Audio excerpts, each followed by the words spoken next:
कसं वाटतंय Nikita pregnancy taste positive आल्यानंतर? मस्त वाटतं, एकदम भारी. हो का? हो. किती वर्ष झाले होते लग्नाला? 4 वर्ष झाले होते. ओके. आणि तू मुंबईची आहे, तुला असं का वाटलं की औरंगाबादला येऊन ट्रीटमेंट घ्यावी? ताईने सांगितलं होतं आम्हाला, त्यामुळे.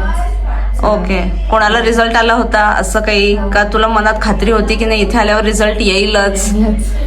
तू मुंबईला कुठे दाखवलं होतं का? नाही, मुंबईला कुठेच दाखवलं नव्हतं, तू डायरेक्ट तिथून इथेच ट्रीटमेंट घ्यायला आली. आणि तुला किती महिन्यात रिझल्ट आला? 3 महिन्यामध्ये. ओके. तू काय काय केलं? सगळं जे तुम्ही सांगितलं ते सगळं फॉलो केलं, व्यायाम वगैरे ते सगळं टोटल. तुला काय वाटतं कशामुळे दिवस राहिले तुला? तुमच्यामुळेच. नाही, माझ्यामुळे तर ठीक आहे, पण डाएट, एक्सरसाइज, हो, ते सगळं. मेडिसिन्स, म्हणजे तुला ट्रीटमेंटची गरज होती. तुम्ही काळजी घेतली ना, मेन गोष्ट ती. मेडिकलवर तर आहेच सगळं, हा. पण मग असं. ओके. अजून काही? थँक्यू. अरे तुम्ही सांगा, तुम्ही इतक्या खात्रीशीर तिला मुंबईवरून इथे ट्रीटमेंट घ्यायला बोलवलं? कारण की याच्या आधी एक पेशंट होऊन गेलेली आहे, म्हणून तिला तिचं एक तर तब्येत पण खूप होती. तिला एक्सरसाइज तुम्ही वर्कआउट सांगितलं होतं, तिने ते फॉलो केलं व्यवस्थित. 3 महिन्यामध्ये तिला सुद्धा गुन्हा आला. बरोबर है की नाही? हो.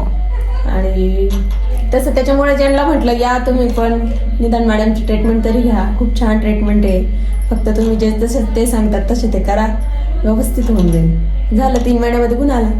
बरोबर. है की नाही? चांगलं वाटतंय आता? चांगलं वाटतंय, खूप चांगलं वाटतंय.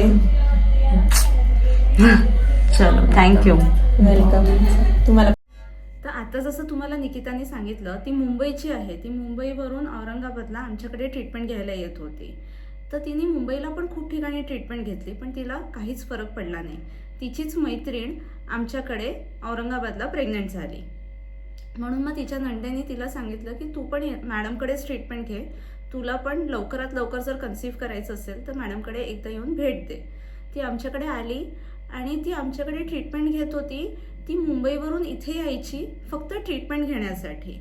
तर इनिशियली जेव्हा ती आली होती, आम्ही तिचं पूर्ण हिस्ट्री ऐकली, काय काय होते, सगळे आधीचे रिपोर्ट्स पाहिले, सगळं बघितलं. आणि मग त्याच्यानुसार आम्ही पर्सनलाइज्ड प्रत्येक पेशंटला ट्रीटमेंट देतो त्याच्या प्रॉब्लेम्स अनुसार. आता काही काही फर्टिलिटी सेंटर्समध्ये काय असतं, ठराविक प्रोटोकॉल्स असतात ज्याच्याप्रमाणे ते ट्रीटमेंट देतात. पण पर्सनलाइज्ड केअर देणं, प्रत्येक पेशंट हा वेगळा असतो आणि त्या प्रत्येक पेशंटला त्याच्याप्रमाणे ट्रीट करणं हे खूप महत्त्वाचं असतं. तर निकिताला PCOD होतं, थायरॉइड होतं, तिचं एंडोमेट्रियम प्रॉपरली बनत नव्हतं. म्हणजे ॲक्च्युली जिथे बाळ जाऊन रुजतं ते एंडोमेट्रियम चांगलं असणं हे फार महत्त्वाचं असतं. आम्ही तिचे सगळे इन्व्हेस्टिगेशन्स बघितले, तिचे काय काय जे झाले होते ते इन्व्हेस्टिगेशन्स आम्ही बघितले, जे नव्हते झाले ते इन्व्हेस्टिगेशन्स आम्ही करून घेतले आणि त्याप्रमाणे आम्ही पेशंटला ट्रीट केलं.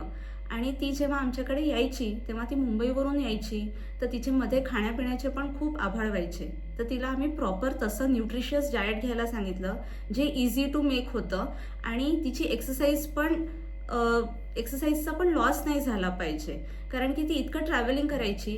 ती to and fro Bombay to Aurangabad ट्रीटमेंटसाठी टू अँड फ्रो इतकं करायची की त्याच्यामध्ये तिचं एक्सरसाइजचं स्केड्यूल नाही व्हायचं प्रॉपर, तिचं डाएट स्केड्यूल नाही व्हायचं प्रॉपर. तर ते सुद्धा आम्ही समजून घेऊन तिला प्रॉपर तसं डाएट दिलं, प्रॉपर तशा एक्सरसाइजेस दिल्या, जेणेकरून तिला फर्टिलिटीमध्ये काही इश्यू नाही येणार. तर अशी जेव्हा आपण पर्सनलाइज्ड केअर कोणता डॉक्टर प्रोव्हाइड करतो पेशंटला, तेव्हा रिझल्ट येण्याची शक्यता खूप जास्त असते. आणि मग रिझल्ट आला, पेशंट 3 महिन्यात प्रेग्नंट झाली आणि तुम्ही निकिताच्या चेहऱ्यावरचा आनंद बघूच शकता. थँक्यू.